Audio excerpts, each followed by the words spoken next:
Céu azul, tudo bem, tudo pronto, vamos decolar. Rádio Cavoque chegando pra conectar você. De hoje, 25 milímetros de chuva.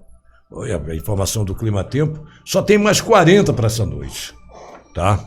Tem mais 40 milímetros para amanhã. Vou aproveitar porque depois com engata a conversa. Muita água, né? Engata a conversa, não tem mais chance de falar essas informações e era extremamente importante. Daniele P já mandou para mim e eu estou ampliando aqui para poder enxergar. O cara chega em certa idade, a mínima de 22, com certeza, como acontece todos os dias, vai ser ao amanhecer e vamos chegar a 32 graus. Amanhã tem uma previsão de 15 milímetros de chuva.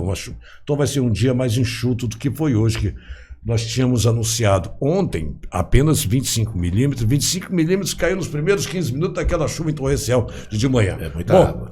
Daqui a pouco vem mais. A mesa formada já pelos apresentadores oficiais. Meu querido amigo Milton Cordeiro Júnior, que está ali à minha esquerda. À minha direita... ele, Patrick Mota, que mais uma vez está se tornando do jeito que nós queríamos, hein? Aquela voz titular. E para apresentar... E percebam, hein? Eu tô na direita, tá? Tô na direita. E o Patrick vai apresentar o nosso conhecido, que é velho companheiro de profissão, né? Além de uma série de outras atividades que ele exerce, todas elas muito boas. Você anuncia o nosso apresentador, co-apresentador. Agora, Renato Pitanga, a gente aproveita e manda um abraço para as redes sociais do nosso entrevistado, eles que estão aí acompanhando nas redes sociais do amazonense Jefferson Praia. O cara é economista, ele é formado em economia pela principal universidade que nós temos aqui, que é a UFAM, antiga UA, Universidade do Amazonas, e que depois virou Universidade Federal do Amazonas. Ele é do tempo da UA, né? Do tempo da Universidade do Amazonas. Hoje, ele que foi formado na UA, hoje o FAM, leciona, é professor de economia da Universidade Federal do Amazonas. Eu falo de Jefferson Praia, que já foi secretário municipal de Trabalho, Emprego e Renda, já foi também vereador de Manaus e foi senador da República. Eu acho que ele nem imaginava, mas a gente vai perguntar dele. Aqui não tem achismo, não. Aqui tem pergunta. E o nosso convidado, ele é casado, tem 62 anos e é amazonense, da Gema, daqui da nossa terra. Seja bem-vindo também o nosso querido economista Jefferson Praia, que, se vocês não sabem, o cara que criou um programa chamado Negócios da Amazônia, que está até hoje, acho que no Amazonsat, no canal temático, viu um dia desse alguma coisa lá. O criador foi esse cara que está aqui. Primeiro programa, para você ter uma ideia, o primeiro programa de negócios da Amazônia, de toda a Amazônia, da região amazônica. Toda a Amazônia. Né? E aí, Patrick, já que aqui é um bate-papo, eu te agradeço a apresentação. Melhor apresentação do que essa, né, Júnior? Não poderia ter com o Pitanga e você. É um prazer estar aqui com vocês. Né? Mas como é um bate-papo, vamos começar por um negócio da Amazônia. Olha só. Eu, em 94, comecei a ser comentarista, que eu posso contar até como é que foi para eu ser comentarista na Rede Amazônica. E aí eu vi que não tinha um programa de economia. Ninguém falava da nossa economia, não mostrava o polo industrial de Manaus, não mostrava as outras alternativas econômicas. Você era presidente do Corecon, não era? Sim, eu fui presidente em 94, 95. Pois é. Isso, quando eu entrei como comentarista. O Corecon é o Conselho Regional de Economia. Né? Conselho Regional de Economia. Muito bem, aí eu fui lá no Amazonsat com o nosso colega, agora eu não lembro o nome dele, rapaz, um dos primeiros lá. Não foi o que ficou em Brasília um bom tempo? Não, regional mesmo. Poxa, esqueci, infelizmente. Me desculpe. Se Mas vai lembrar, daqui a pouco você vem na sua cabeça. Então, fui lá, disse, olha, vamos criar um programa de economia. E Jefferson, traz 3 nomes aí. Aí eu coloquei negócios da Amazônia, negócios sustentáveis da Amazônia e tal. Aí ele gostou, né? Jefferson, negócio da Amazônia, beleza. Agora, o mais legal nisso, Júnior, é o seguinte, que eu, como o Pitanga disse, é um colega nosso da área de comunicação, mas eu sou engenheiro agrônomo, na verdade, e economista. Né? Eu não tenho nenhuma formação, infelizmente, na área de comunicação, né? Não estudei nada, então procuro ser não digo nem autodidata, mas procuro, eu gosto dessa conversa, porque a gente fala com as pessoas, né? Você coloca... Você era um produto da comunicação, porque você ia para lá como economista. Isso. Né? E aí o conteúdo estava todo ali na personalidade. Agora, olha É só só. botar pra fora. Pois só é, mas conversar. agora olha só, já que nós temos tempo e já que eles querem saber um pouco sobre minhas histórias, vou contar aqui como eu cheguei na Rede Amazônica. Não foi o Ricardo César, não? Não foi o César, não. então Foi era antes do do Amazon César. Sat, antes do Foi César. antes do César. Luciano? Não, era o outro. Não, o Luciano foi depois. Já Depois, foi logo no início. O cara tá aqui. O cara era um sonhador, o cara. Uma figura. Vilaça. Antônio Chico Vilaça, né? Chico Vilaça, Ah, Francisco Vilaça. Vilaça. O Francisco Um abraço, o Vilaça. Vilaça. É, exatamente. Rapaz, o Chico Vilaça. O Vilaça que ele dizia, Jefferson, vamos sonhar hoje. Aí me convidava para a gente tomar uma cervejinha e começava. Mas, muito bem, mas olha como é que eu chego na Rede Amazônica, né? Então eu era presidente do Corecon, Patrick Pitanga e Junho. E aí eu fugia das entrevistas. Tá? Entrevista, eu pedia para um colega, vai lá você, entrevista ali, vai lá você, vai no site. Até que um dia eu estou no Corecon e atendo o telefone. Tinha começado o Plano Real, meados de 94, junho mais ou por aí, menos junho, de 94. Atendo o telefone, de onde é? Ela disse, eu falo com quem? Eu disse, tu falas com Jefferson Praia. Daí ela disse, é da Rede Amazônica. E como eu poderia lhe ajudar, né? Aí ela disse, não, eu queria uma entrevista com o senhor. E entrevista sobre o quê? Para falarmos sobre o Plano Real. Rapaz, aí eu disse, para quando? Era uma quinta-feira, eu disse, para amanhã. Pode ser amanhã? Eu digo, não, vamos passar para segunda-feira, pode ser porque eu tinha uns compromissos na sexta. Muito bem, aí é que vem a primeira questão, que ela é importante, Pitanga, para vocês não, claro que vocês são grandes profissionais dessa área de comunicação, mas para muita gente que quer ver como a pessoa começa a resolver alguns problemas, que não serve só para quem vai na comunicação, mas serve para outras coisas, por exemplo, né? Então, o que eu fiz, Junho? Montei na minha casa um estúdio, né? Peguei, por exemplo, como eu estou aqui, só que eu estava numa mesa, né? Fiz umas 30 perguntas que ela poderia me fazer, 30 perguntas sobre economia, digo, mais economia do que eu não sabe, então vai ter que sair por aqui, né? Aí eu peguei uma lata de óleo, daquelas latas, né, de alumínio. É que naquela época era Mas de alumínio. é né? isso, Alumínio, ele estava né? ensaiando, né? Peguei uma lata de óleo com cabo de vassoura, botei, vamos dizer, ali, e passei o final. Aí peguei pedaços de papelão, botei um pedaço de papelão bem grande aqui, um pedaço de papelão bem grande aqui. Porque você daria uma entrevista. Porque eu fui dar uma entrevista. No dia seguinte ao Não, treinar telefonema. em casa. Não, pois é, eu fui dar na segunda-feira. Eu estou treinando em casa, passei o final de semana treinando em casa. Então botei pedaço de papelão ali, com lâmpadas, fiz gatilho para tudo que é lugar, lâmpadas na minha cara, e ali a lata de óleo. Aí fiquei treinando. Jefferson, o que você acha sobre o Plano Real? Olha, o Plano Real e papapá, minha mão aqui, como é que tá, olhando para a latinha de óleo. Sim. Rapaz, a minha esposa passava e disse, rapaz, o Jefferson ali Tá ficando doido. aquela coisa lá que ele fez, todo cheio de cabo de luz e lata de Já óleo. tinha sido 2 vezes candidato.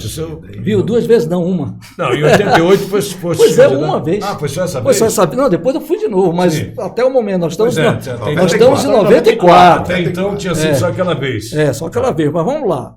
Aí, quando eu fui na Rede Amazônica, Pra valer. entrevista. Rapaz, terminou a entrevista, eu não sei o nome do câmera na época, mas eu lembro que era a nossa colega, a produtora, era a Kátia Gomes, né? A Kátia, o câmera disse, Jefferson, você conversou com a câmera. E eu aqui conversei com quem? Com a lata de óleo, mano, porque eu ficava olhando aquele buraquinho, para mim era lata de óleo. Ou Estava seja, com presença de palco e de estúdio já. ou seja, o que eu quero dizer? Essa dica é legal, Patrick, porque Pitanga e Junho, porque você pode treinar para entrevista de emprego. Tu não vais esperar na hora lá da entrevista de emprego que tudo vai dar certo, né? Você pode treinar para tuas palestras, para a apresentação dos teus trabalhos, né, na universidade, em qualquer lugar, no ensino médio, onde você for.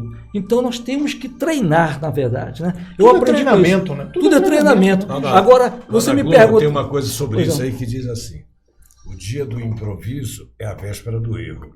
Então o cara tem que treinar mesmo. Tem que treinar. Agora você me pergunta, por que razão? Eu fiquei pensando, como foi que eu tirei isso? Sabe como eu tirei isso? Eu tinha um colega, no Colégio Dom Bosco, aí voltamos para o ensino médio, porque eu depois digo, como foi para eu bolar isso? Porque ninguém me disse, olha, faz uma lata de óleo, ninguém me disse isso. Eu bolei essa coisa, né?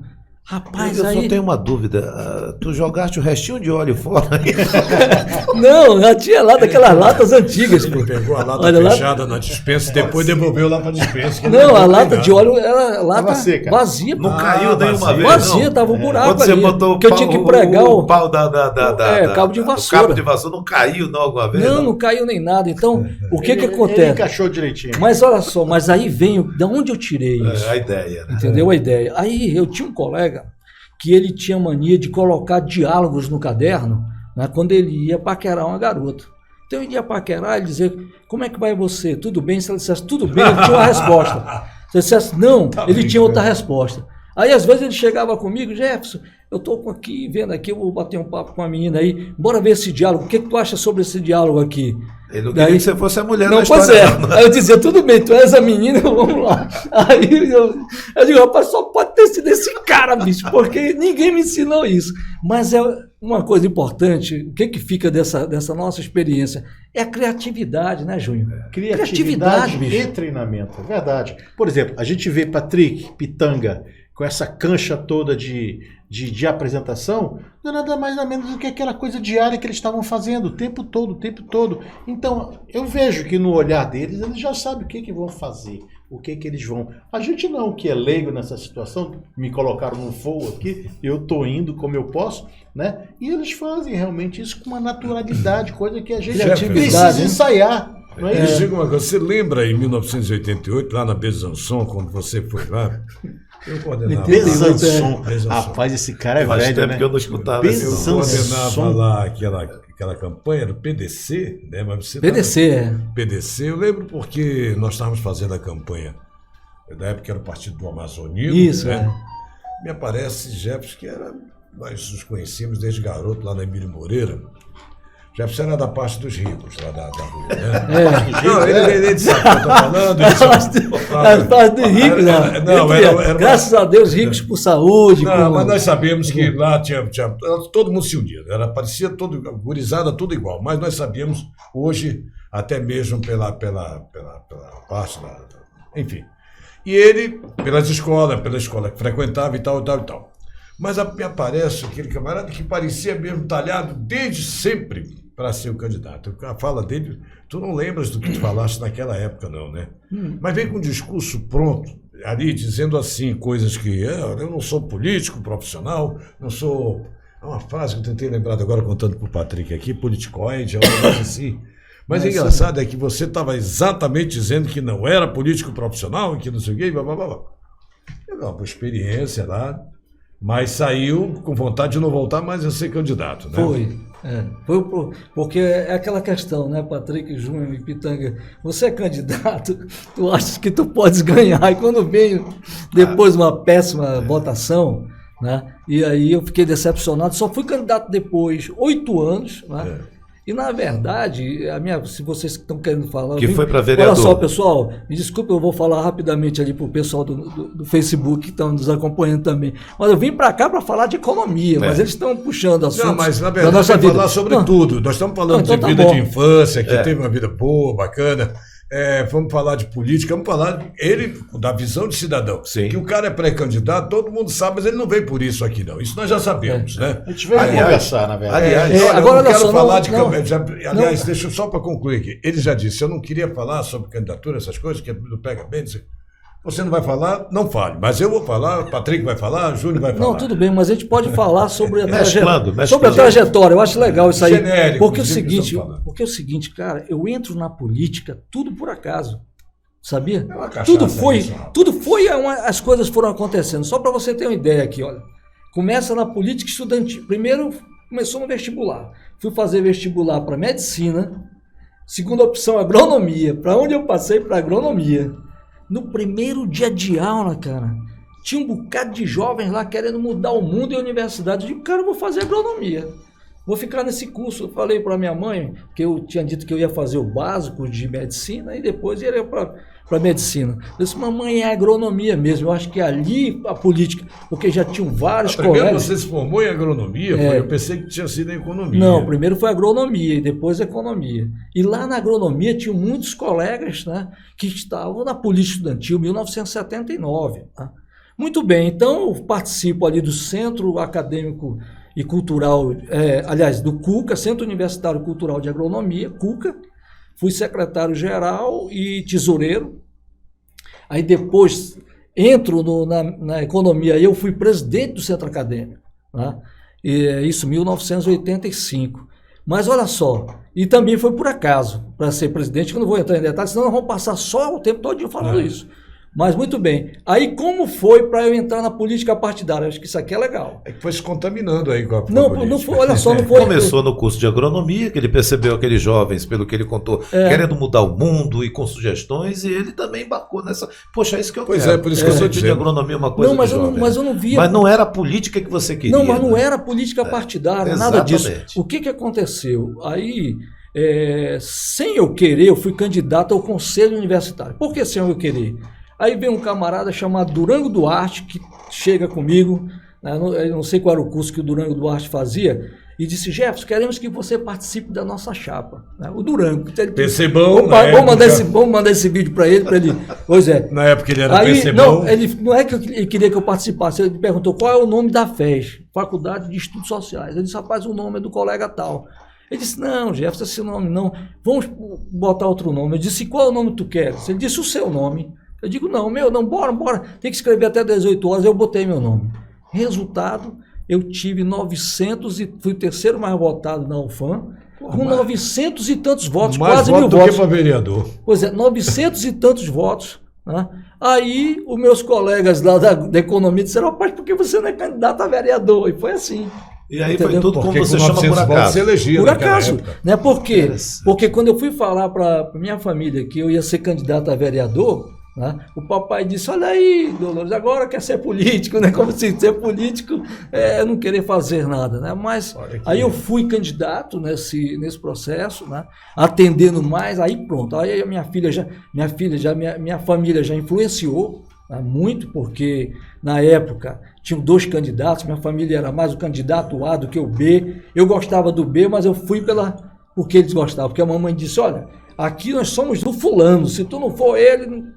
Eu digo: rapaz, se eu não tiver nem o voto da minha mãe, a coisa complicou, né? Então fui para cá, que eu acabei indo para o PDC e tal. Né? Muito bem, aí perdi, decepcionado e tal. Lembra Aí depois acontece aqui o seguinte: 8 anos depois encontro uma pessoa importante do nosso estado, não vou citar o nome dele. Mas pode citar, não tem nenhum problema. Mas não tem problema, porque é um amigo e não é se importar de eu falar isso.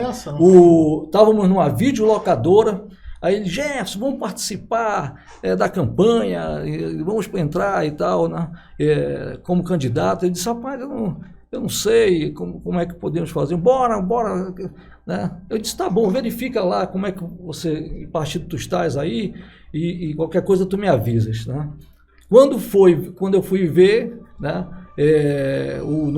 esse amigo era o Sérgio Cardoso, né, lembra que foi secretário de Fazenda do Mestrinho. Aí o Sérgio vai para o PSDB, aí eu ligo para o Sérgio, é o PSDB? Então tá, vamos.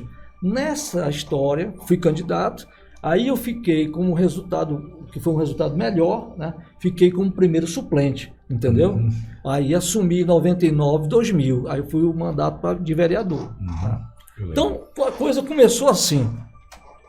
Bom, o Jefferson também, além de... Eu conheci os outros 2 irmãos, ele falou que de 4 eu conheci os 3 que eram da sequência. Tem um mais novo. Os 3 que eu conheci eram assim, tipo assim, 10, 11, 12. A idade, a escadinha. Né? A escadinha. E eles, por um tempo, e hoje eu descobri com o Jefferson, na verdade, porque houve uma mudança do 4 tirar do 5º ano, o que era 5º virou 4º, tal, naquela época. E o mais novo pegou o 2º, e o 2º acabou pegando ele, que era o mais velho. Eu estou dizendo isso, que além de ser um cara que estudou, foi fazer o ginásio na época do chamado, que virou uma coisa só depois, fundamental, foi para o Dom Bosco. Né? Boa escola, tanto que eles foram aprovados no mesmo ano, o irmão dele para medicina, o outro foi fazer o quê? Engenharia civil, o Ralf. Engenheiro, né? E ele agronomia, enfim. Mas esse rapaz foi também de judô. Estava lembrando agora há pouco, eu perguntei que até que faixa. Eu me lembro que você passou da verde, com certeza. Cheguei até a faixa roxa. Né? Olha aí, que é uma menos do que a preta. Não, tem a né? marrom. É a marrom. Tá, ainda tem a marrom. Aí depois que é Aí preta. Depois a preta. Mas ele tinha a turma lá que gostava, todo mundo ia lá para aquele Clube União, onde funcionava o. Como é o nome do japonês lá, o cara manchado? Ali o Noguchi, professor Noguchi. Professor Noguchi. Ele era professor de karatê, né? Karatê e judô. Não, ele era de judô. Karatê e judô. Ele era karatê. Eu lembro Não, dele era de judô, karatê. rapaz. Ele foi meu professor Não, logo no ele não- início. Ele foi teu professor? Foi, desde o começo. Entrei lá. Ele tinha lá um imediato dele lá que ficava iniciando, mas ele era judô e karatê. Você deve estar judô e karatê. confundindo, que é quase tudo igual. Né? Não. Bem diferente. E o Jefferson foi, Não, Patrick. não pode não, tô precisando Foi campeão amazonense de judô. Pois também. é, 1976. Eu não sabia disso. 76, né? 1976. Eu né? não 17 sabia que anos. nós estamos diante aqui de um campeão de judô amazonense na década de 1970 e 1976. Qual era a categoria? Não, peso pena, né? Ele gosta desse. A segunda vez que ele me pergunta, peso pena até 57 quilos. Leve. Fomos É o mais representar, leve de todos. fomos representar o Amazonas lá no Rio Grande do Sul, né, em Porto Alegre. Foi uma equipe aqui de uns 5, 6 do judô, né? Mas eu lá não ganhei nenhuma. Né? Mas aqui você Eu foi tive campeão. eu levei foi 3 ipons, na verdade. 3 ipons. Porque, embora nós tivéssemos um bom treinamento, mas o pessoal lá fora, né, nós temos que tirar o chapéu. Hoje era não, outra né? história, né? O Júnior falou que tem uma experiência em jiu-jitsu, né, Júnior? Hoje É, o jiu-jitsu Mas amazonense... depois de velho, hoje o Pois jiu-jitsu mas é uma referência, é uma né? referência no Brasil. Bom, eu queria começar, já que é o tema principal da nossa conversa, que foi uma conversa, né? Só queria pra gente informar para o pessoal da observar técnica, me tudo, dar né? o tempo, para não dizer em cima da hora. Olha, a hora da Ave Maria falar em cima da hora. Tá? Senão a Santa Maria vai castigar. Pois viu? é. Não, ainda falta uns 10 Nós convidamos o nosso amigo Jefferson Praia para ele vir aqui falar sobre economia. Foi isso que ele colocou nas redes sociais dele.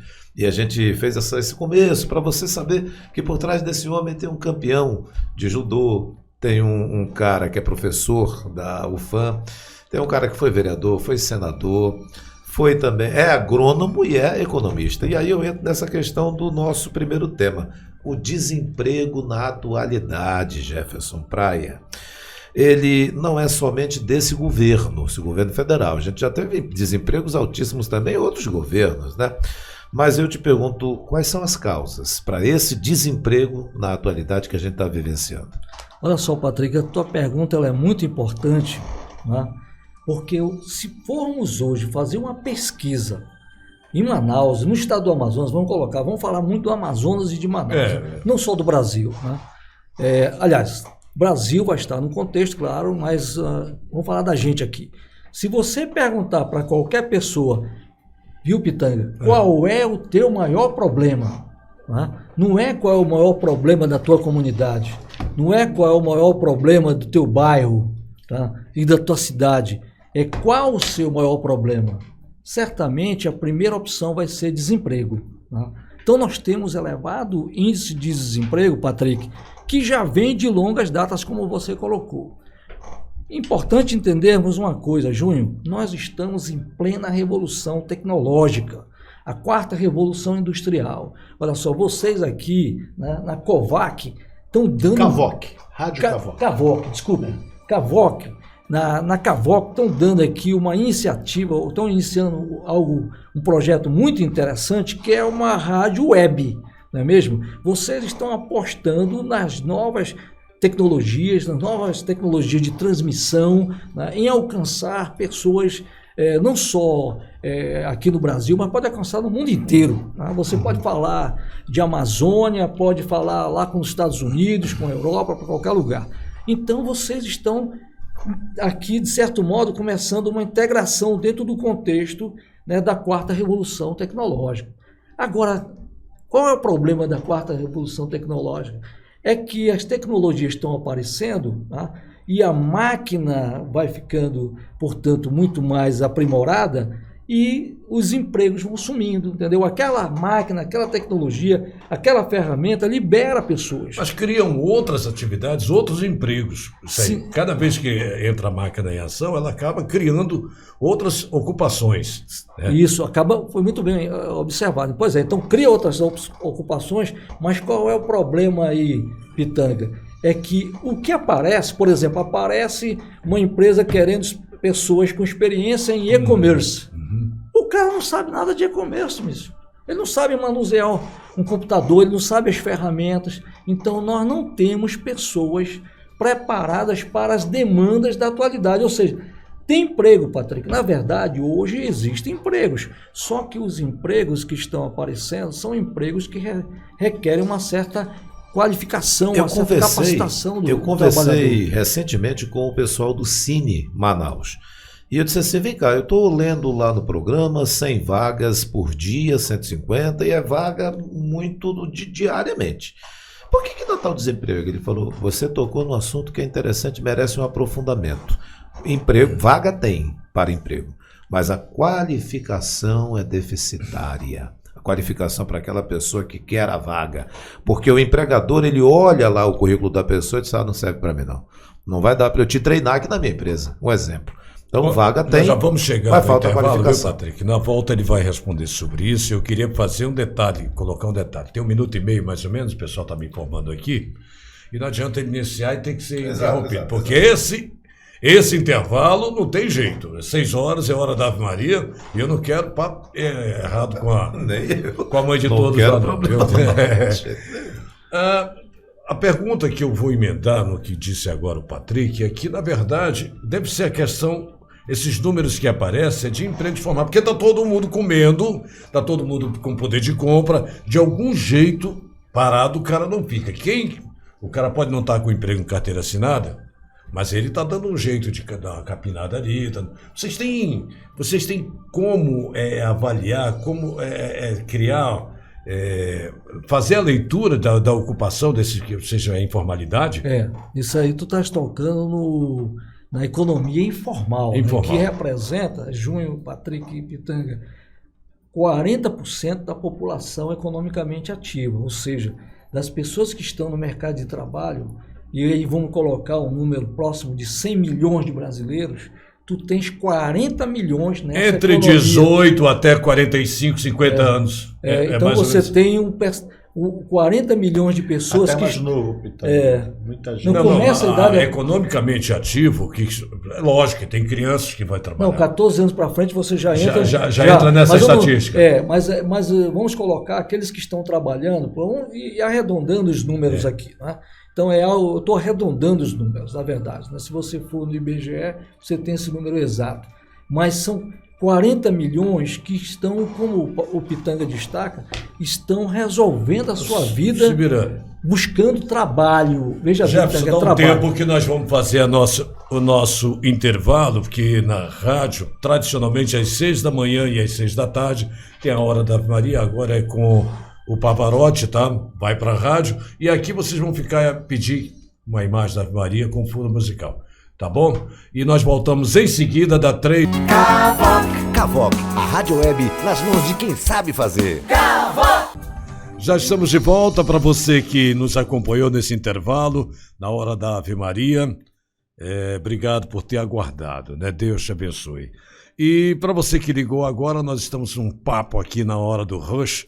Estamos aí mais uma vez com a participação do Patrick Mota, do Milton Magalhães Cordeiro Júnior e de um grande amigo, colega nosso, colega nosso, vou insistir, você não pode dizer que não teve experiência, que não é da comunicação, que dentro da sua especialidade você fez sucesso por um bom tempo, pelo menos uns 10 anos eu acompanhei, tá?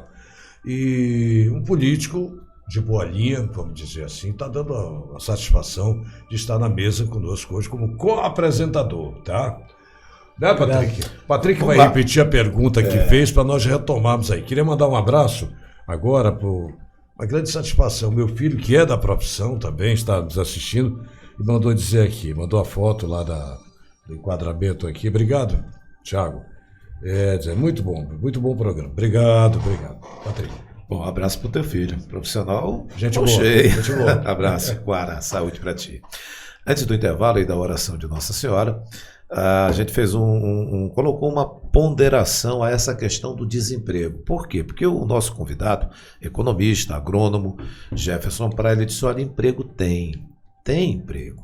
Então, por que razão não tem, o índice de emprego continua grande. Uma das razões que a gente perguntou quais eram as causas pode ser a falta de qualificação das pessoas. E eu dizia antes que eu conversei com o pessoal do Cine Manaus, é o Sistema Nacional de Empregos, aqui em Manaus, tem o do Estado também, e eu falava, poxa, vocês têm todo de oferta de 100, 150, 120 vagas, vai aí oscilando, mas tem.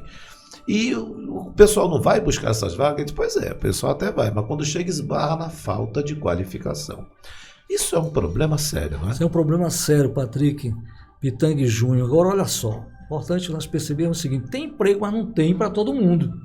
Entendeu, Pitanga? Porque os empregos que requerem uma maior qualificação do trabalhador, muito dentro do contexto das novas tecnologias. Você vai, por exemplo, no polo industrial de Manaus, existem empregos lá, mas o trabalhador tem que estar muito bem preparado para isso, né? E outras opções que vão aparecendo. Então, as pessoas, todos nós, na verdade, todos nós que estamos aqui, as pessoas em casa, todo mundo tem que estar sintonizado com o que está acontecendo. Nós estamos em um mundo em mudanças, Pitanga. O mundo está mudando e muda rápido. Eu fico imaginando... Isso aí é de sempre, porque a única coisa permanente nesse mundo, nessa vida, são as mudanças. Pois é, mas eu digo mudanças tecnológicas, né? Uma revolução tecnológica. Você observa, por exemplo, 10 anos atrás, vamos ver os celulares 10 anos atrás e os celulares hoje. Tá? Veja a tecnologia 10 anos atrás e a tecnologia hoje. Então, daqui a 10 anos, como é que será isso, entendeu? Como serão os programas como esse que estamos fazendo, né? Nós vamos fazer programas de outra forma? Entendeu? Como essas coisas vão acontecer? Então, nós temos que estar sintonizados nessas mudanças. E aí, Patrick coloca essa questão da qualificação, né? Eu acredito, Patrick, que nós temos, quando eu falo nós, os governos, municipal, estadual e federal devem verificar primeiro como o mercado está aqui, tá? Trabalhando as demandas, né? Demanda de quê, né? Falta pessoas preparadas em que área? Então, nesse assunto, desculpa eu te interromper, Jefferson, mas nessa situação onde o cara vai procurar emprego, não está qualificado, será que ele, em vez de se qualificar, ele migra logo para a informalidade? Ele não vai tentar fazer, porque ele precisa comer. Precisa comer, pois é, aí você tocou num ponto importante. E depois ele se acostuma com essa informalidade e vai tudo Mas bem. às vezes também. ele pode até prosperar, de repente ele vive tanto que você tem, né, nós temos aí aproximadamente 40 milhões de brasileiros no mercado informal. Ou seja, 16, 17% da população. O cara está trabalhando, as pessoas querem trabalhar, entendeu? O emprego tem todo aqui o suporte das questões sociais relacionadas ao emprego, né? O trabalho vai estar aqui na informalidade. Então é aquele negócio, tu estás precisando pagar tuas contas, né? Tu estás precisando manter tua família. Aparece, de repente você está desempregado, mas você pode fazer um trabalho qualquer em algum lugar e pode ganhar uma renda extra, né? E assim você vai trabalhando, as pessoas vão buscando esses caminhos, né? Então, nós temos aí que isso acaba sendo, sabe o que é, Pitanga? Tu que falaste na informalidade, acaba sendo uma válvula de escape, mas qual é o problema que tem aqui? Embora seja uma válvula de escape, né? Porque tu imaginas bem, se essas pessoas não tivessem o que fazer, né? Nós teríamos convulsões sociais, teríamos sérios problemas, né? Mas as pessoas vão dando o seu jeito aqui, vão buscando um espaço e vão fazendo alguma coisa, vão obtendo uma renda. Programas sociais do governo, vai dando um jeitinho aqui, outro ali. Pois é, mas aí você vai tendo, agora, quanto aos aspectos sociais, né, as garantias que você tem quando você está empregado formalmente, com a carteira assinada, essas pessoas não têm, entendeu? Então elas não têm previdência, elas não têm garantia de seguro-desemprego, nada disso existe na informalidade, né? Agora, o que temos que fazer então, né? Na minha avaliação? Eu acho que, primeiro, investir muito nessa área de capacitação e qualificação profissional. Isso é muito importante, não só para as pessoas terem emprego, Júnior, mas para as pessoas também empreenderem. Olha, o Patrick destacou aí, fui secretário municipal do trabalho. Né? Trabalho, emprego e renda. Quando eu fui secretário, Pitanga, eu investi muito nessa área de capacitação e qualificação profissional. E aí os nossos recursos eram muito pequenos. A secretaria era o menor orçamento do município, não tinha quase dinheiro. Mais uma coisa eu aprendi com meu pai, né? Com muito dinheiro todo mundo faz, eu quero fazer com pouco dinheiro. E falando em dinheiro, de um modo geral, né, os governos gastam mal. Os governos gastam de uma forma em que nós poderíamos estar fazendo muito mais. Né? Reclamam dos recursos, falta recurso, falta isso e aquilo, e de repente você tem investimentos que poderiam ser feitos pela metade. Agora, Jefferson, daqueles valores. Quando você fala que os governos gastam mal, aí entra um outro questionamento. Na tua avaliação, economista, enfim, os governos, em todas as esferas, municipais, estaduais e o próprio governo federal, eles podem ajudar a resolver o problema do desemprego de que maneira? De várias maneiras. Deixa eu completar aqui, pois se não. me permitir. Seria, como dizem, vontade política e questão de prioridades? Da Sim, esbarra em muita coisa. Ou bem. eles criam mais problemas? Não, também cria mais problemas. No momento, por exemplo, que você tem, porque tem vários aspectos aí, né? Mas vamos começar pelos problemas para depois falar aqui, né? Vamos dizer, a inflação voltando, certo? Tudo bem que o mundo passa por inflação, né? Está tendo inflação nos Estados Unidos, está tendo inflação na Europa, né? Jovem nos Estados Unidos que não sabia o que era inflação, hoje já começa a perceber esse E pode bicho-papão. aumentar mais porque chegou a informação que nos Estados Unidos os juros têm a maior alta em 22 anos e essa decisão lá do Federal Reserve pode afetar a inflação. Mas vê aí esse 22 anos aí de diferença, você estava falando 2, 3% ao ano, que já é muito para ela. Então, o que eu quero dizer? Com a inflação, Patrick, acontecendo, vem o governo, né? Aqui você tem o Banco Central, embora seja independente, estabelece, né, um novo percentual para a Selic, que é a taxa básica de juros. Que eu não sei se já saiu o resultado, porque tu que estás aí na internet pode verificar se eles aumentaram hoje a Selic para 12,75%. A informação mais atual da data do dia de meia-noite, mais atual de meia-noite, diz que o Copom vai se reunir, deve se reunir hoje ainda, e que o mercado, não é oficial, o mercado está prevendo a 10ª alta seguida da Selic para 12,75%. Isso. E aí... E aí, o que acontece, Pitanga? E aí, o que isso tem a ver com o emprego? Tem a ver que quando você aumenta os juros, o crédito fica mais caro. Sim.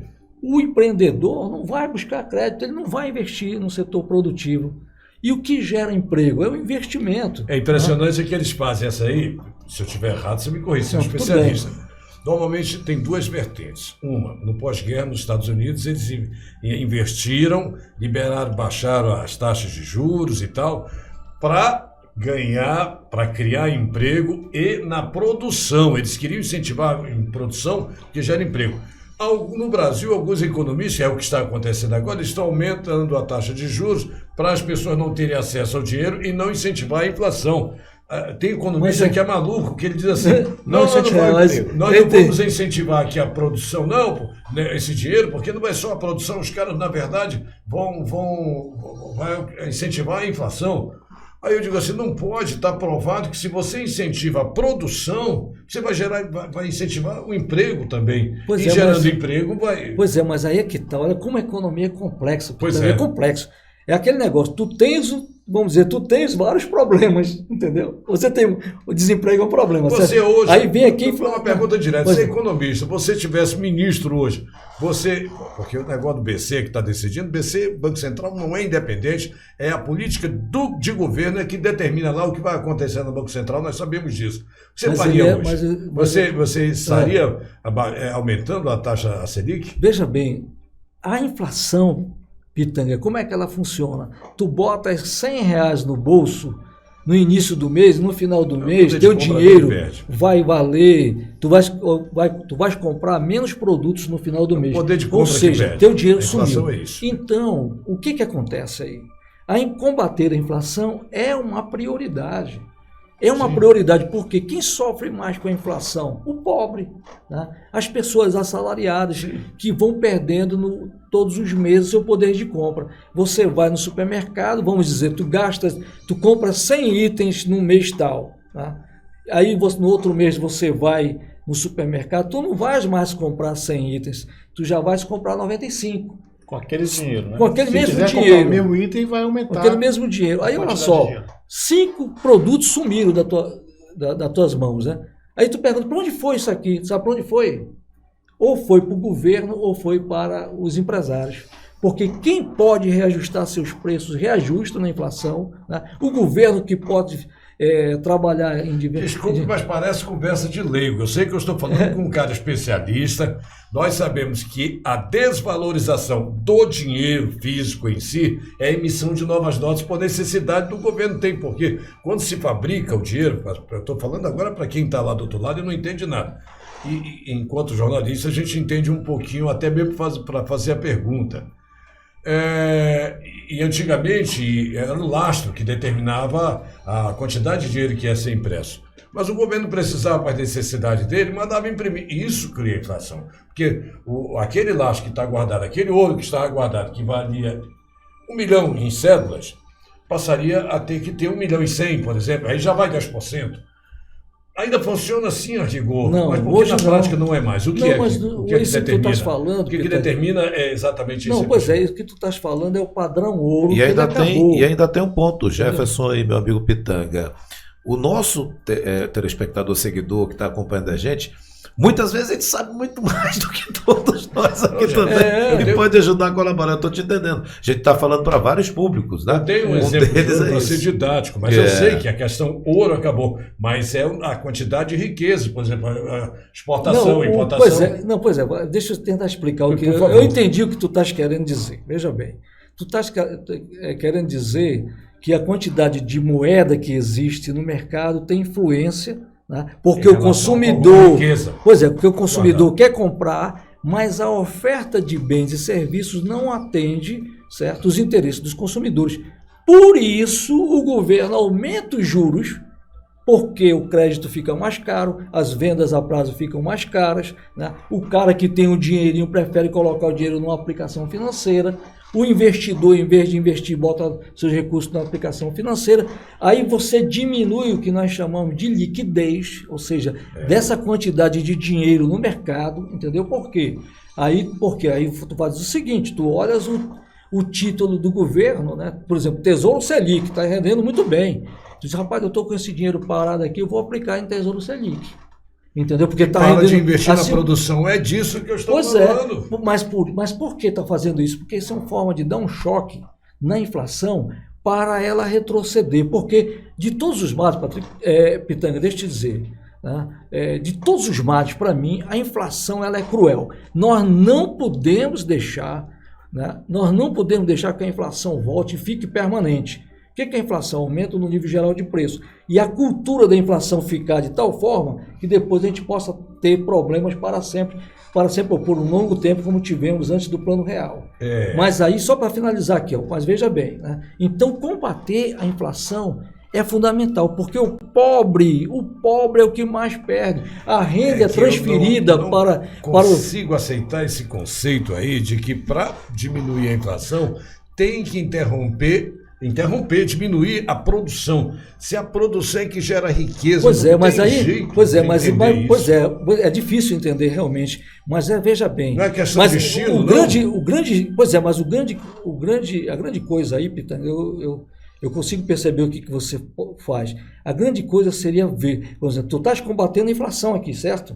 Mas o governo, ele tem ideia da quantidade de recursos em circulação na economia e ele pode, como você destacou lá, né, nos Estados Unidos, no governo Roosevelt, foi o plano o plano que o governo de Roosevelt fez, né, foi nesse sentido. Foi o plano Marshall, né?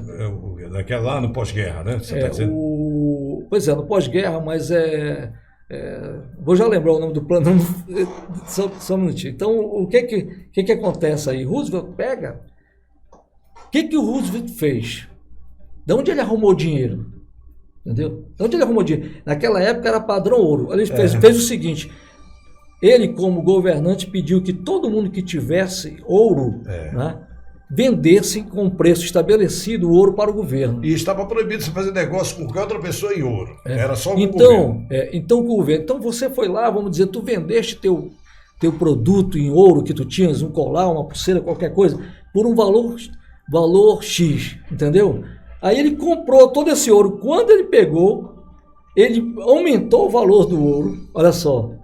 Então ele aumentou muito o valor do ouro, ele disse, olha, vamos dizer aqui, eu tenho 1 milhão em ouro, um exemplo. Estamos falando de 1929, por aí? Após 29. Pós-guerra. 32. Teve um plano que 1932. o Franklin Delano Roosevelt, né? Ele lançou e que foi batizado de New Deal. New Deal, é o novo trato. Né? Novo trato, é isso aí. É o New Deal. Então, o que acontece aqui, olha? Então, tá dando? 1929. Foi a crise de 29, daí depois o Roosevelt foi eleito, ele criou... a quebra da Bolsa ali? Foi após a quebra da Bolsa. Não, tem a quebra da Bolsa, Roosevelt foi eleito, aí ele faz esse New Deal, que é o novo trato. Mas voltando aqui, senão a gente não termina... Só para esclarecer que eu estava falando... só para esclarecer que eu estava falando aqui do pós-guerra, mas isso é interessante. Essa fase aí é interessante. Pois aí o que acontece aqui? Veja bem, aí ele aumenta o valor do ouro, ou seja, vamos dizer, se ele tinha comprado e tinha em estoque, vamos dizer, 1 milhão em ouro, só título de exemplo, né? E ele pegou, então ele poderia emitir 1 milhão em notas, certo? Como ele precisava de dinheiro para investir em infraestrutura, porque isso gera emprego, né? Em estradas, em ferrovias, em hidrovias. Reinventar a economia norte-americana que tinha... Para fazer, gerar emprego. E aí o Estado, é importante percebermos isso, o Estado que antes não tinha um papel relevante, porque o pensamento econômico era outro, né? Era um pensamento que dizia que o Estado tinha que ficar fora antes de 29, aí vem o Roosevelt, pega e o valor do ouro agora de 1 milhão vai passar a ser 10 milhões. Aí ele pôde ter mais recursos, mais grana, para incentivar as obras públicas do governo, entendeu? E com isso a economia passou a oxigenar, gerar emprego. Os Estados Unidos criou um novo padrão. Pois é, só para finalizar, naquilo que tu perguntaste, o que poderia ser feito agora? Né? O que poderia ser feito agora? Aí vem o governo, aí eu falo governo federal, os governos estaduais e municipais, no momento que eles vão aqui injetando recursos para fazerem obras, né? O emprego vai aparecendo, entendeu? Porque o cidadão vai trabalhar na empresa tal da construção civil, né? Ele vai receber um determinado dinheiro, aquele dinheiro ele vai gastar lá no mercadinho perto da casa dele, no supermercado tal. Ou vai comprar uma geladeira. Vai comprar uma geladeira e tal, e aquilo vai, a moeda vai circulando e a economia vai. É o chamado movimentação da economia, vai movimentando a economia, seria isso? Sim, você tem a movimentação, os investimentos vão aparecendo e as coisas vão acontecendo. Jefferson, olha só, você acabou de dizer, Patrick também disse até o nome, que os Estados Unidos inovou nessa situação, pegando o ouro, a riqueza que o povo tinha, deu um valor e recebeu, e daí emitiu essa quantidade de nota. Agora eu te pergunto, o nosso governo, estamos com inflação alta, essas coisas com toda dificuldade. Há umas semanas atrás, o professor Melo veio aqui, mostrou um mapa do Amazonas. Meu Deus, quase eu caio para trás. Da quantidade de riqueza que nós tínhamos aqui. Nós temos aqui. Será que a gente não podia investir nessa situação, tirar a riqueza e fazer essa situação que os Estados Unidos fez, em vez de pegar do povo, já tirar do nosso solo? E fazer essa economia... Veja bem, mas hoje a economia não funciona mais no padrão que era. Sim, que era padrão ouro. Mas nós temos essa quantidade de riqueza que tem aqui no nosso solo. Pois é, mas vamos lá, vamos aqui perceber a sua pergunta. Então nós estamos falando em quantidade de moeda para investimento, certo? Certo. Aí você coloca o potencial do estado do Amazonas. Sim. Muito bem. Mas o governador não tem esse poder de emitir moeda, nada disso.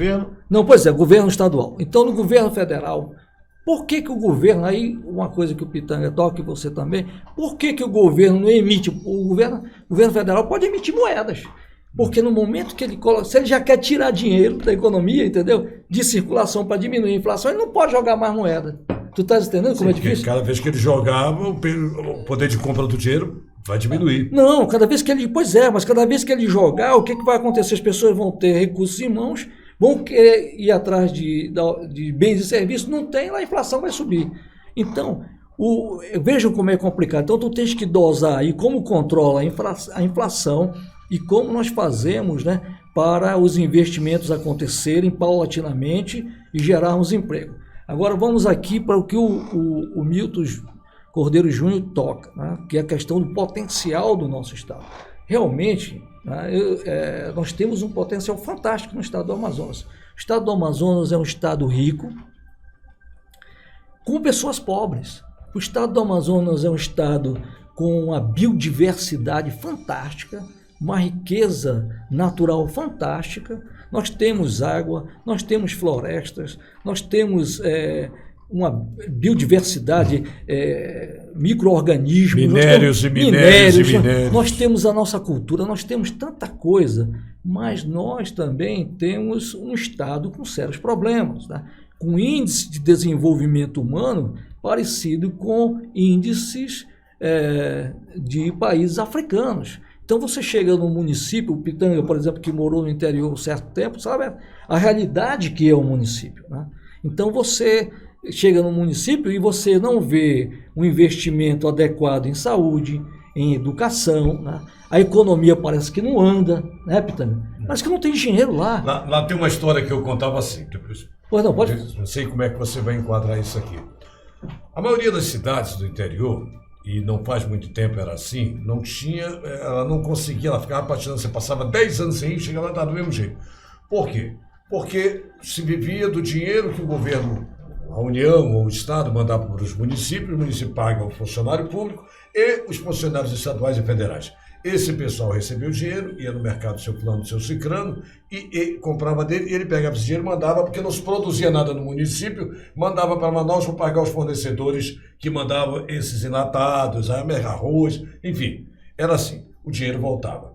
Porque até onde eu entendo, e isso é bem lógico, até mesmo para um leigo na economia, que aquele mesmo dinheiro, se nós produzíssemos alguma coisa no interior, aí eu pegava esse dinheiro, pagava para o Jefferson pagava um funcionário dele, que por sua vez comprava do supermercado dele, que por sua vez me contratava propaganda. Então, aquele mesmo dinheiro voltou na minha mão. Só cada vez que o dinheiro circula e passa pela mão da pessoa, é que vai somando a riqueza, porque é o mesmo dinheiro. Você começa a ganhar na produção.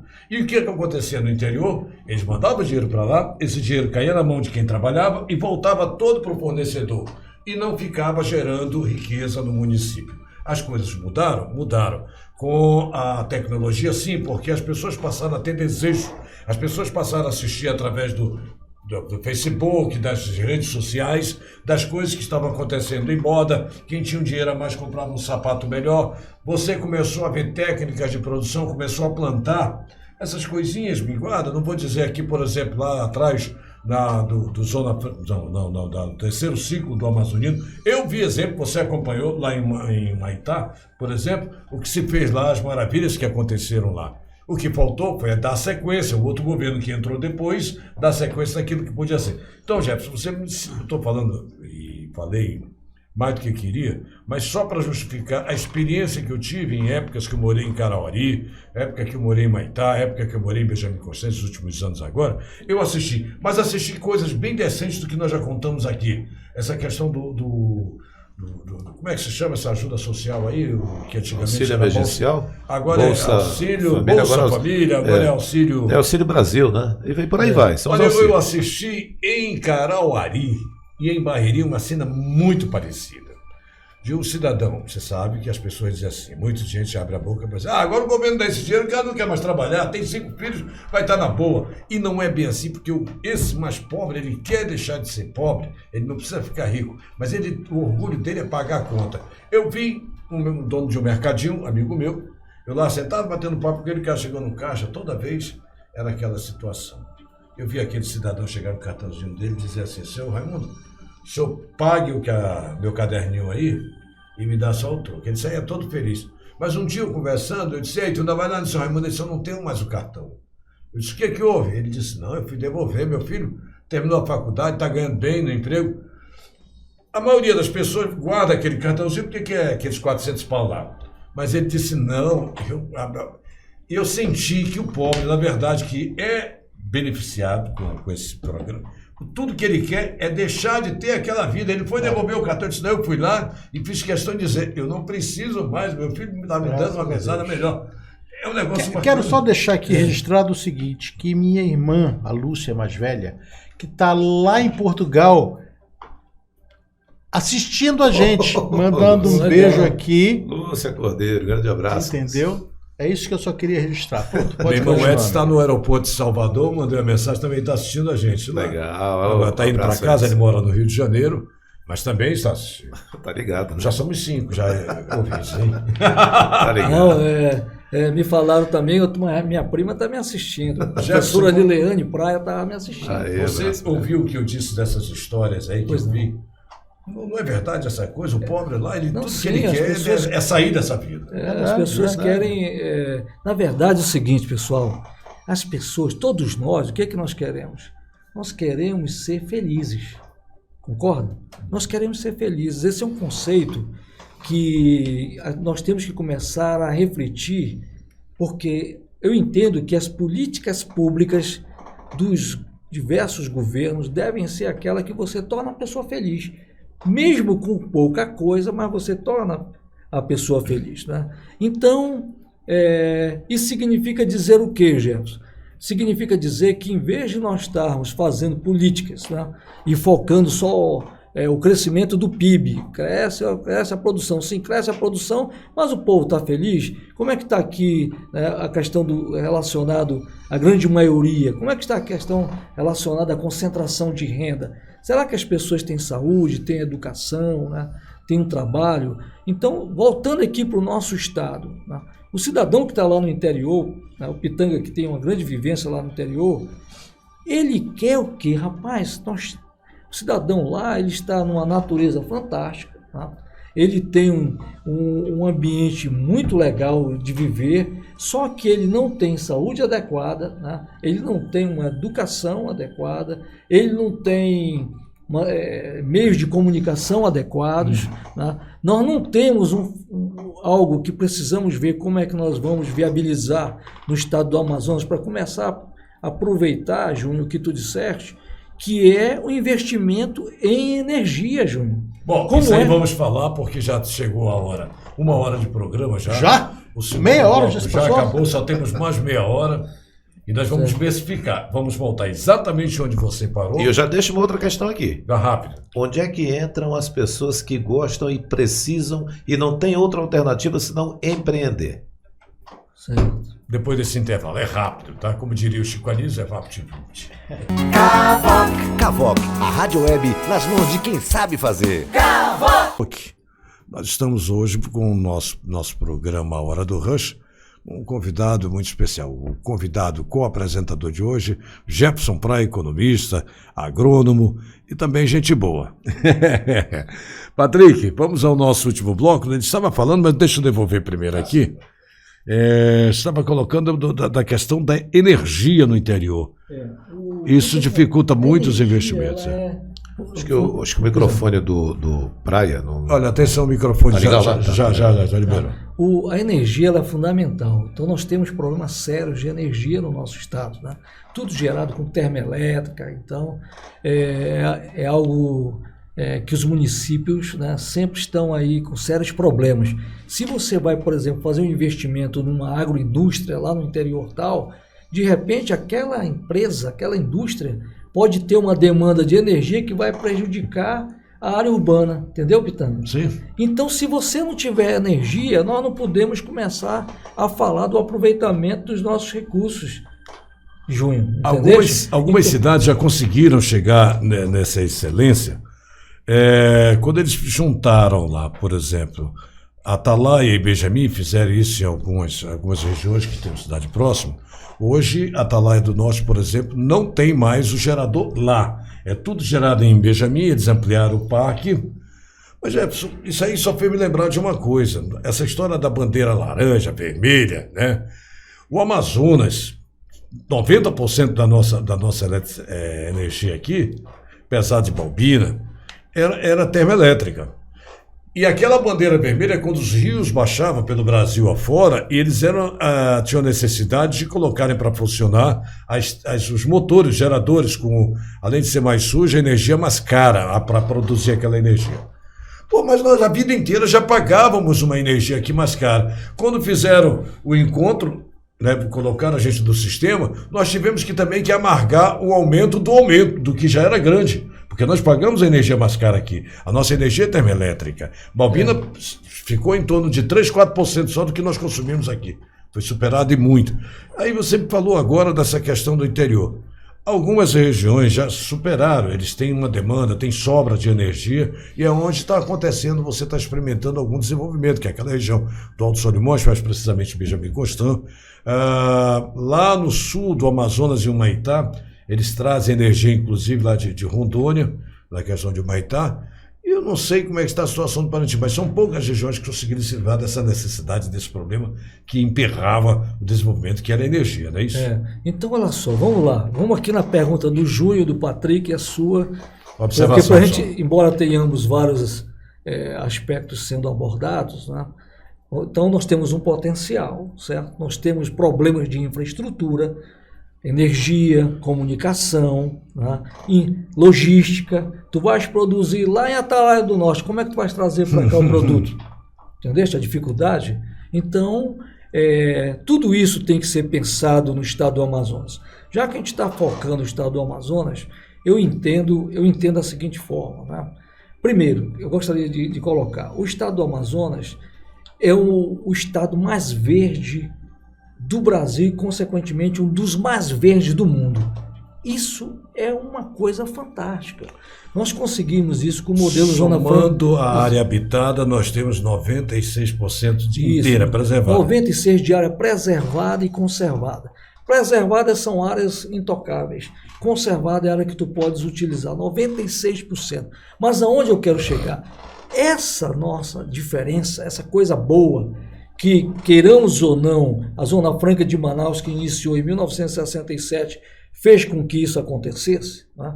Ou contribuiu de alguma forma aqui, né? E aí precisamos saber como contribuiu, ou por que avanços no setor primário, já que o modelo Zona Franca é um tripé, né? É o setor primário, secundário e terciário. O primário, Pitanga até falou, teve lá o terceiro ciclo e tal, não foi para frente.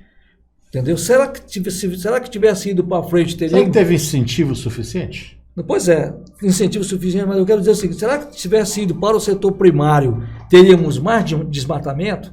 Será que se nós tivéssemos aqui um setor primário mais forte, né, nesses 55 anos de modelo Zona Franca, nós teríamos hoje um estado muito parecido com o estado do Pará, com as nossas indústrias aqui, tu estás entendendo? E o desmatamento é maior lá do que aqui. Com metade, quase a metade do estado desmatado. Qual seria o nosso discurso?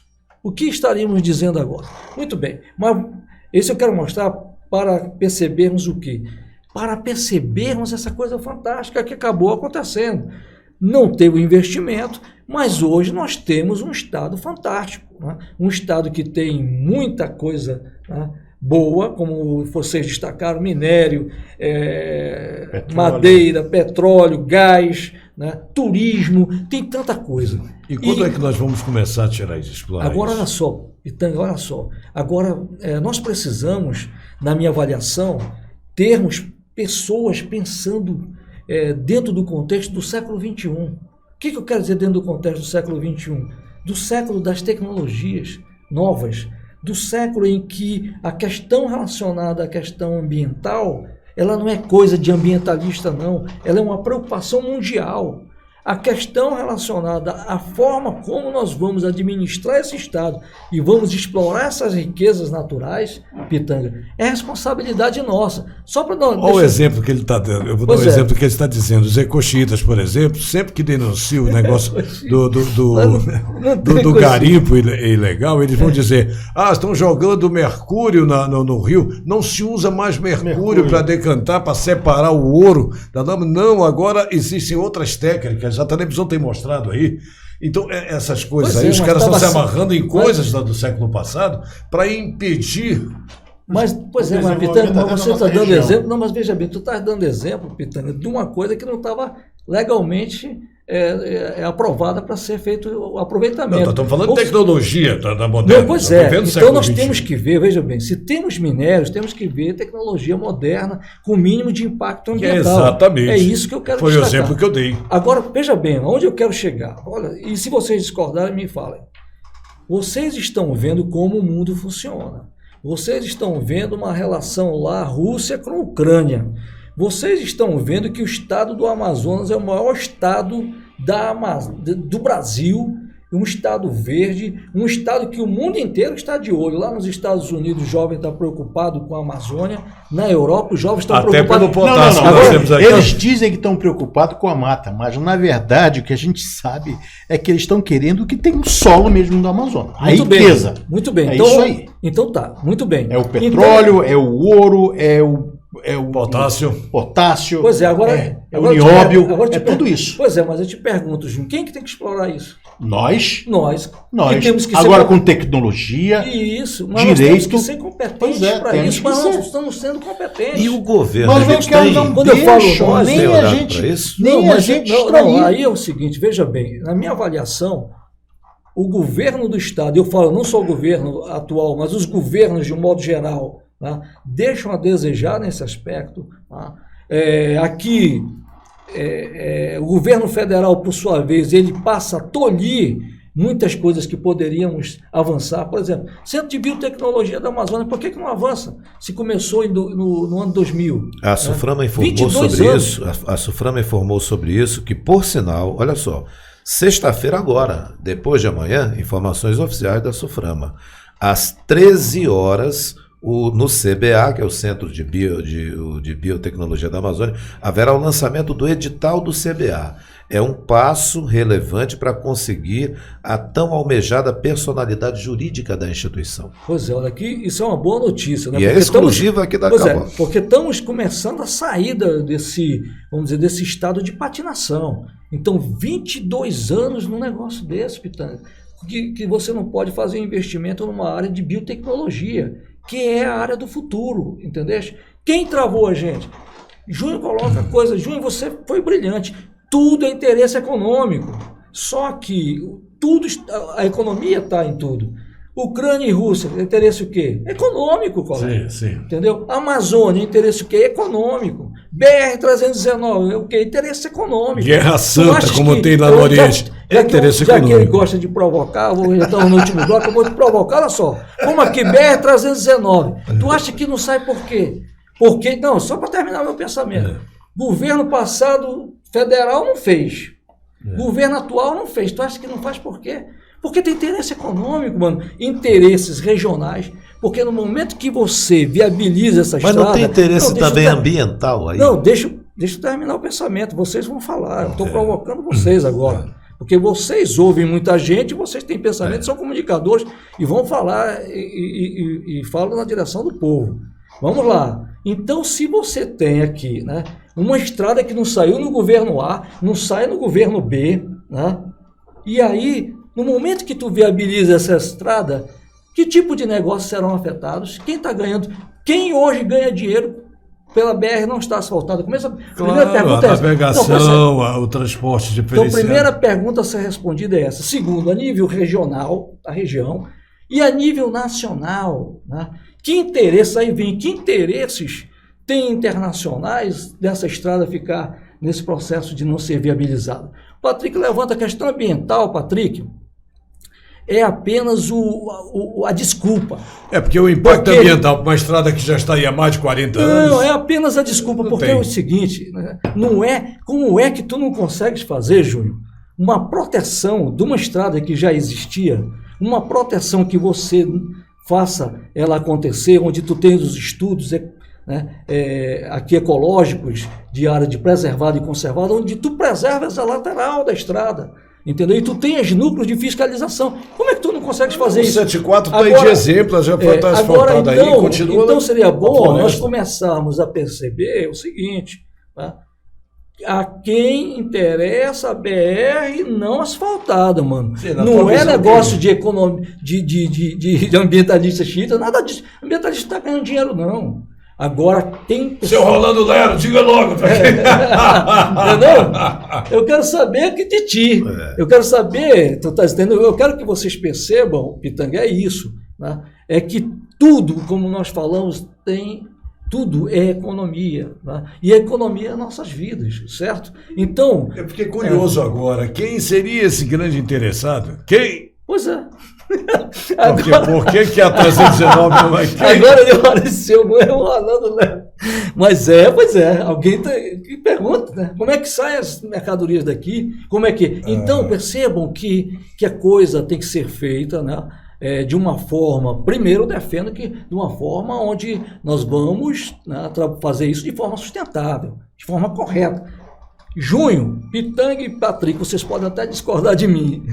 O pessoal não está mais nem assistindo que acabou a bateria ali do celular. Né? Não, mas estamos... Acabou a bateria do celular do nosso acabou, convidado, que estava transmitindo mas também olha só, na live dele. No Facebook. Mas o que eu quero dizer é o seguinte, nós, gravem o que eu estou dizendo, eu falei em 2010, tá? Numa palestra que eu fui fazer numa instituição nossa aqui, em 2010, e disseram que... Não, isso Doutor aí... Luiz Mário. Vamos saudar o nosso companheiro. Luiz Mário, Chegou na hora certa. Como é que vai, meu irmão? Você na presença do doutor Luiz Mário, que é da Clinicó, e sempre nos favorece Chegaste aqui com a na sua hora presença. certa. Agora Tá funcionando a câmera Consegue chegar ali. sempre no último bloco. Um programa que tem 1h30, por que não pode ter 2 horas? Não, qual é outro problema? Interessante. Bom, deixa eu vamos mudar um pra pouco, frente. que esse é o último bloco, Não. Patrick. Deixa eu falar. Na primeira vez que foi candidato aqui, esse moço aqui, ele foi candidato por influência dos colegas de faculdade, que já haviam, até que em 88, 88, a primeira vez. eu estava lá coordenando numa produtora, né, a parte da televisão desses candidatos, tal e tal. Aí ele passou mais 8 anos para ser candidato e dessa vez foi influenciado por um colega economista e tal, e vamos lá, não quero mais. E eu estou notando que ele está de novo, depois de ser senador, de ser vereador, senador, já tem alguns anos, né, fora também. Quem é que está te influenciando? Porque eu sei que você está pré-candidato agora. Responda se quiser. Isso é daquelas perguntas que a gente diz assim, o PNO, aparece o nome de programa de economia, mas não é não. Perguntar não ofende. Qual é a influência dessa vez? Não, da influência, não existe, na verdade, assim, uma influência, Pitanga, mas existe, sabe aquele negócio, Mário, posso chamar de Mário? Mário, deixa eu te dizer, tu jogas futebol, né? Ou o Júnior aqui, treinou jiu-jitsu, né? Fui mais jogador de vôlei do que jiu-jiteiro. Então pronto, jogou vôlei. Você, se pudesse, o pessoal jogando vôlei ali, tu querias entrar para jogar, né? O pessoal jogando futebol, tu querias entrar lá e jogar. Na política, a mesma coisa. O que aconteceu, né? Eu passei alguns anos fora, sem participar diretamente, porque eu estava me capacitando mais, entendeu? Estou terminando um mestrado, estou me preparando para um doutorado. Eu sou professor da UFAM há 28 anos. Então, eu digo, eu tenho que estudar um pouco mais, vou dar uma parada aqui. E minha família também, escuta só. Pouco mais de 6 anos no Senado. Não, fiquei 2 anos e meio. Não foi só. Não, foi, ele 2 anos e fez meio. o tampão do Sim, eu sei, mas eu pensei que tinha sido mais tempo. Não, foi pouco tempo. Foram 2 anos e meio. Sim. Foi do Jefferson Pérez? Sim, senador. Perdemos o nosso grande senador Jefferson Pérez, né? Foi. E aí... Impressionante, achei que fosse muito mais tempo, aconteceu e muitas aí coisas. eu era o primeiro suplente dele, né?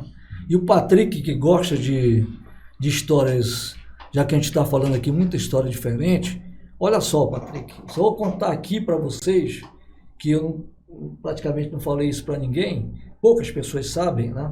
Como foi que eu fui o primeiro suplente? Então, eu era do partido, eu era assessor do senador Jefferson Pérez. Também estava produzindo o material do Senado naquela campanha lá na Morada do Sol, você lembra? Você ia lá com o Jefferson Pérez e eu era também o produtor dessa campanha, que estavam coligados com o Olha pessoal. aqui, um cara bom para pegar essa experiência Rapaz, aqui. isso é velho, rapaz. Isso está parecendo... Essa experiência eu vou nessa querer área saber, hein, Pitanga. Olha só, mas voltando aqui. Então, eu era assessor do senador Jefferson Pérez, né? Vários partidos queriam indicar o primeiro suplente. Aí o senador, meu primeiro suplente, quem vai escolher sou eu.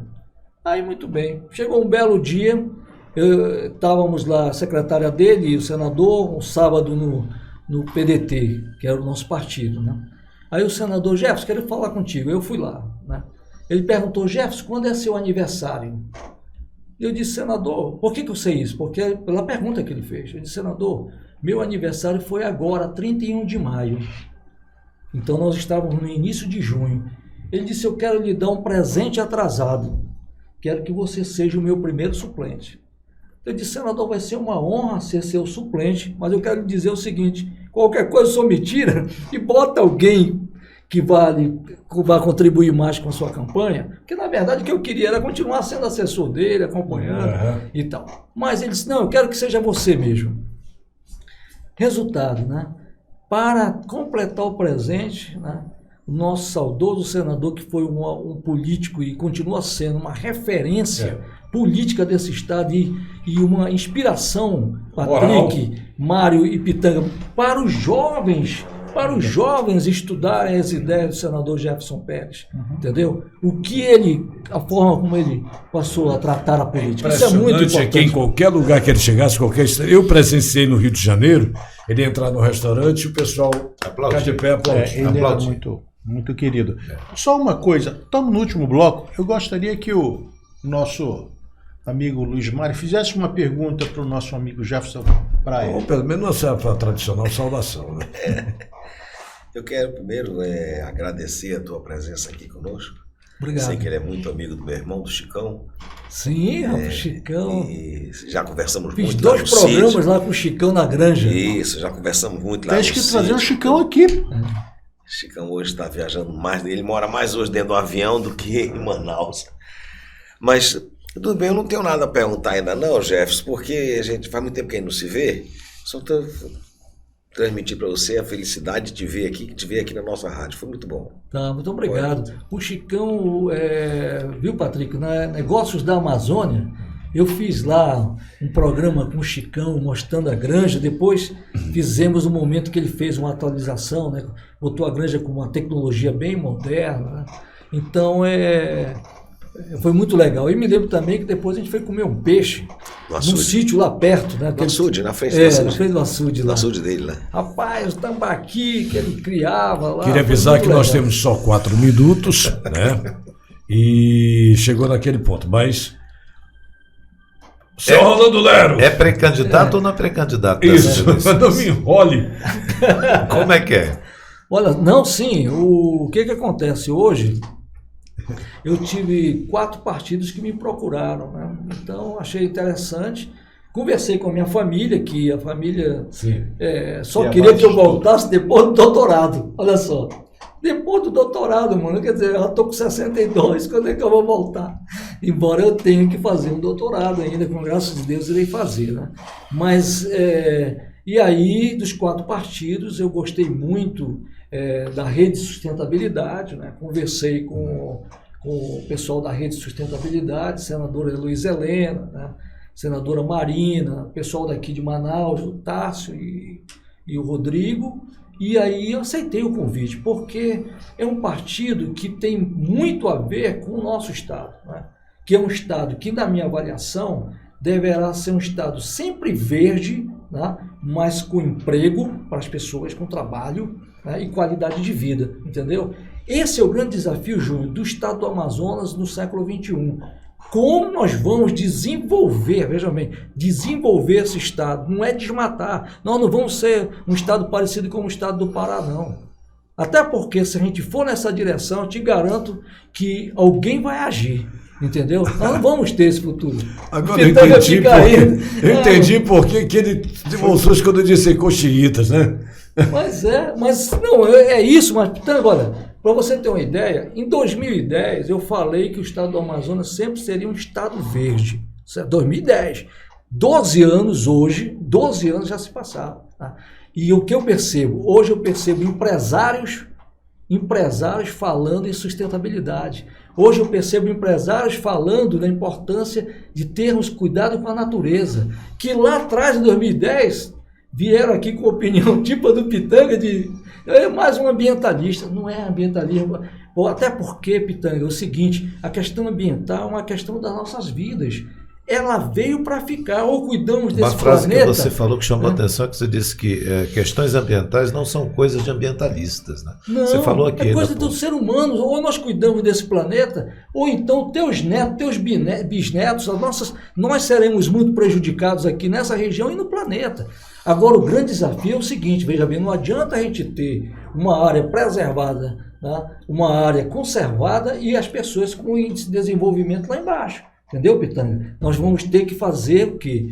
Com que essas pessoas tenham qualidade de vida. E aí a gente tem que investir em tecnologia, pesquisa, desenvolvimento e inovação. Nós temos que ter, por exemplo, o governo sendo um grande catalisador nesse processo que eu acho que falta. Chamando aqui, olha, universidade, vem cá o FAM, vem cá o UEA, vamos aqui, vem cá empresas. Como é que nós vamos resolver tais questões, né? Vamos começar esse processo como? Vamos ver os municípios polos do estado do Amazonas, vamos ver o potencial, as culturas importantes. Tem mercado para isso? Tem, tá? Mas projeto governamental que o outro que assuma também não esqueça, né? Que aqui tem muito disso. Não, né? Pois é, e esse é outro problema. Né? Acabou. Mas ficamos para frente. Ninguém tá aqui para falar só hoje. O convite, né? Permanece, os dois aqui, os dois sócios estão aqui, faço na frente deles, que pessoas como você têm um espaço aqui. Muito obrigado. Nós podemos desenvolver esses outros assuntos com a participação de você que está assistindo, ou até a nossa participação, mas você poderia se encaixar perfeitamente na nossa programação, uma vez por semana aqui, né, Luiz Mário? Falando sobre economia. Então, rapidamente. Tem muita coisa para falar. 30 segundos para cada um, ou menos, porque tem que ter horário para começar e para terminar. Senão a coisa não funciona. Patrick, agradecendo muito a sua audiência. Compartilhe esse vídeo nas suas redes sociais, no seu grupo de amigos no Instagram. Compartilha lá e fala que tem muita novidade. Amanhã tem mais uma surpresa aqui. E na sexta-feira o esporte, hein? A gente também vai dar uma de entendedor do esporte aqui. Luiz Mário. Chegou quase no final, mas... Eu cheguei no final agora, que eu estava vindo agora de uma fisioterapia, e aí por isso que eu entrei agora no final. Mas eu fico muito satisfeito de você estar vindo aqui, as outras pessoas que estão vindo aqui, da nossa rádio realmente está crescendo, e eu acho que daqui para frente nosso negócio vai ser muito melhor cada vez mais. Amanhã nós temos outro. O programa A Hora do Rush está pegando, tá bom, graças a Deus. Estamos tendo dinheiro. Tá cavoque, tá tranquilo. Tá bom?